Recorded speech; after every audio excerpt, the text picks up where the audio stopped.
Hello tears, குட்டீஸ்க்கு அன்றைக்கி left over rice வச்சு night egg rice தான் வந்து ரெடி பண்ணியிருந்தேன். அதுக்கு ஒரு பெரிய வெங்காயம் நல்லா குட்டி குட்டியாக சாப் பண்ணி எடுத்துக்கிட்டேன். அண்ட் கூட ஒரு பச்சை மிளகாவை நல்லா சின்னதாக சாப் பண்ணிக்கணும், வாயில் கடிப்படாத அளவுக்கு. ஒரு பாத்திரத்தில் எண்ணெய் தேவையான அளவுக்கு ஊற்றிட்டு அதில் சோம்பு ஆட் பண்ணிவிட்டு அண்ட் பொடிசா நறுக்குன இஞ்சி ஆட் பண்ணிக்கணும். அண்ட் எக் ரைஸ்க்கு கருவேப்பிலை அப்படின்னு நினைக்காதீங்க, கண்டிப்பாக ஆட் பண்ணுங்கள், ஃப்ளேவர் சூப்பராக இருக்கும். அண்ட் அது கூடவே நம்ம பொடிசா நறுக்குன ஆனியன், பச்சை மிளகா ரெண்டுமே வந்து நல்லா சேர்த்து உப்பு போட்டு வதக்கிக்கணும். அண்ட் முட்டை வந்து ஒரு 4 முட்டை எடுத்து தனியாக ஒரு பவுலில் ஊற்றி வச்சுக்கிட்டேன். அதை அப்படியே வந்து இதில் சேர்த்துக்கலாம். சரி, சேர்த்த உடனே கிளறக்கூடாது, ஒரு நிமிஷம் விட்டுட்டு அதுக்கப்புறமா நான் கிளறி விட்டோம்னா நல்லா பால்ஸாக கிடைக்கும் எக்கு. அதுக்கப்புறம் கண்டிப்பாக மஞ்சத்தூள் சேர்க்கணும்.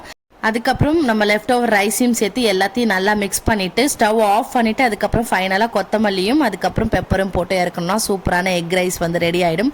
குட்டீஸோட லஞ்ச் பாக்ஸ் கூட இதை நம்ம ட்ரை பண்ணலாம். குட்டீஸ்க்கு லஞ்ச் பாக்ஸ் பேக் பண்ணும்போது ஆயில் கொஞ்சம் எக்ஸ்ட்ரா விட்டு நம்ம ரெடி பண்ணோம்னா சூப்பராக இருக்கும். அண்ட் நீங்கள் நம்மளோட வீடியோ ஃபஸ்ட் டைம் பார்க்குறீங்கன்னா மறக்காமல் வீடியோ லைக் பண்ணி சப்ஸ்கிரைப் பண்ணிக்கோங்க. நாளைக்கான ஷார்ட்ஸில் பார்க்கலாம்.